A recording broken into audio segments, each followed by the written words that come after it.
क्या हो अगर आपको अच्छाई और बुराई के बारे में जो कुछ बताया गया है वह सिर्फ आधा सच हो? क्या हो अगर जिसे आप खलनायक समझते हैं वह असल में खलनायक ही ना हो? और क्या हो अगर नायक सिर्फ कहानी के एक पहलू से ही नायक लगता हो? यह वह रामायण नहीं है जिसे आप जानते हैं। यह कहानी है रावण की, हारने वाले की। यह कहानी है उन लोगों की जिन्हें इतिहास ने भुला देना चुना।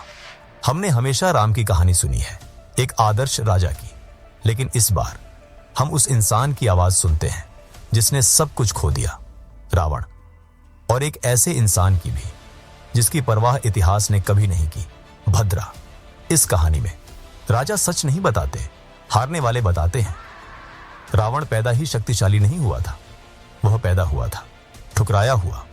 उसके पिता एक ब्राह्मण थे और उसकी मां एक असुर। इसका मतलब न वह यहां का था न वहां का। उसने भूख देखी, उसने अपनी मां का अपमान होते देखा, उसने देखा कि यह नाम मात्र की सभ्य दुनिया उस जैसे लोगों को नीचा समझती है। जब रावण अपने परिवार को अपमानित होते देखता है तो वह मन ही मन एक वादा करता है, मैं अब कभी झुकूंगा नहीं। यही थी उसकी महत्वाकांक्षा की शुरुआत। रावण को सिर्फ शक्ति नहीं चाहिए थी, उसे एक अलग दुनिया चाहिए थी। एक ऐसी दुनिया जहां कोई जाति आपकी कीमत तय न करे, किसी को अछूत न समझा जाए। उसे यकीन था कि असुरों का तरीका ज्यादा आजाद है, ज्यादा बराबरी वाला है। लेकिन समस्या उसके तरीकों में थी। एक बेहतर दुनिया बनाने के लिए कई बार उसने गलत रास्ता चुना। रावण ने सबसे ज्यादा मेहनत की। वह ज्ञान, जंग और रणनीति में माहिर बन गया। उसने शक्तिशाली राजाओं को हराया और लंका पर कब्जा कर लिया और लंका को एक सोने के साम्राज्य में बदल दिया। एक ऐसी जगह जहां व्यापार था, तरक्की थी और बेमिसाल दौलत थी। लेकिन धीरे धीरे बेहिसाब शक्ति उसे बदलने लगी। आत्मविश्वास अहंकार बन गया और सपना हुकूमत में बदल गया। अब आता है इस कहानी का सबसे जरूरी हिस्सा। भद्रा एक गरीब, टूटा हुआ आम इंसान। वह रावण की सेना में शामिल होता है, शोहरत के लिए नहीं बल्कि जिंदा रहने के लिए।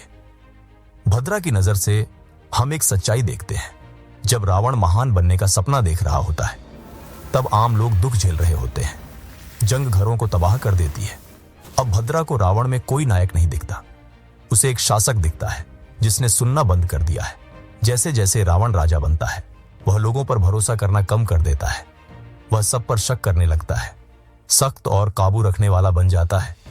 जो इंसान बराबरी चाहता था वह धीरे धीरे वही बन जाता है जिससे वह नफरत करता था। फिर आता है वह पल जो सब कुछ बदल देता है। राम की पत्नी सीता।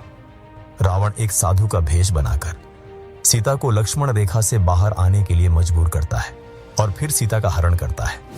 रावण खुद को खलनायक नहीं समझता, उसे लगता है कि वह अपना सम्मान बचा रहा है। लेकिन सीता का हरण करने का यही एक फैसला उसके पूरे साम्राज्य के पतन की वजह बनता है। इस कहानी में राम भी पूरी तरह परफेक्ट नहीं है। वह अनुशासित है, केंद्रित है और धार्मिक है, लेकिन कहीं ना कहीं लोगों से दूर भी है। राम व्यवस्था के प्रतीक हैं, लेकिन हर बार करुणा के नहीं। यही इस कहानी को खास बनाता है, क्योंकि अब आप तय नहीं कर पाते कि सही कौन है।